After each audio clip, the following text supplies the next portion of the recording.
Stephen, the tight linkages that Hong Kong has with that of China, do you see that more beneficial than harmful?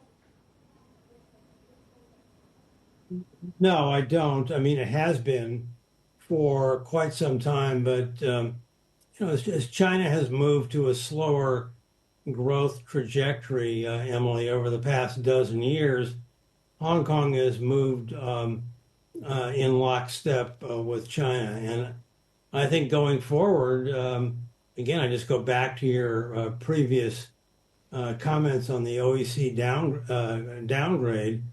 We're in the midst of a global tariff war. A phone call between two leaders is not going to end it by any stretch of the imagination, and that's going to take a further toll on the Chinese economy, and then by connection, the Hong Kong economy. And I think Hong Kong is going to be very, very challenged as the trade war takes a broader toll.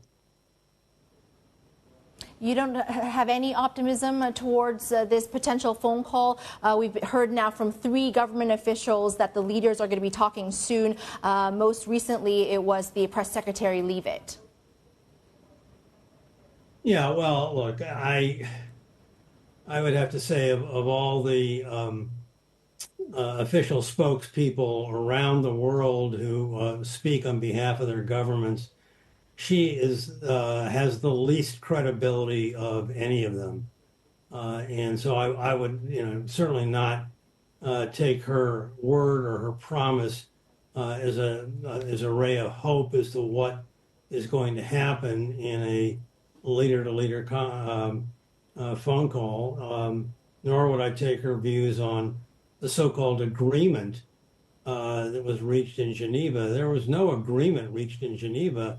There was a framework that was discussed for future negotiations, and now, we have both sides claiming that the other has violated the spirit of the Geneva Accord. So, I think there's still an awful lot of unfinished business on the plate from both sides, and the charges and countercharges have not eased up in any way whatsoever.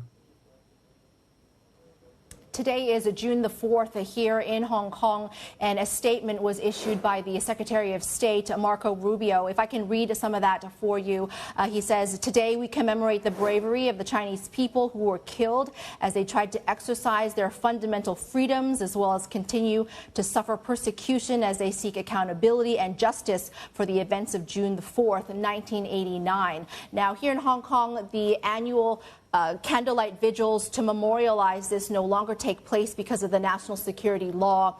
Just over the years, you've spent time living here in Hong Kong. How has Hong Kong changed? Well, it's changed dramatically, especially since 2019 and 2020, that really saw the imposition of the new national security law from Beijing, then followed by Hong Kong's own Article 2023, and that's certainly set the stage for a lot of political pressure, in particular on the Hong Kong press, and on some very high-profile trials for subversion that took place. I was in Hong Kong exactly a year ago today, and on the one hand, you walk the streets and everything looks the same, but you talk to your friends, you go to meetings, and I think there's a lot of concern that remains in the air and is still very, very present in today's Hong Kong. So it's a very different place now, Emily.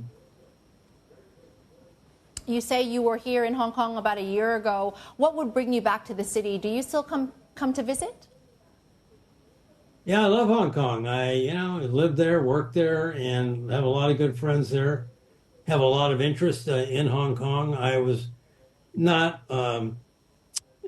convinced that I'd be welcome back after having, written this article in the Financial Times in February of last year, saying Hong Kong was over. But I certainly give many of the wise men and wise women of Hong Kong credit for being open and willing to debate the issues that I posed, and I think many of them still, in their heart of hearts, feel that there are some big challenges out there that need to be raised, and they all take heart in uh, the big bounce back in the Hong Kong Stock Exchange or the Hang Seng Index, and yet without the fundamentals and with challenges to the rule of law and governance, there's still some big questions that need to be addressed.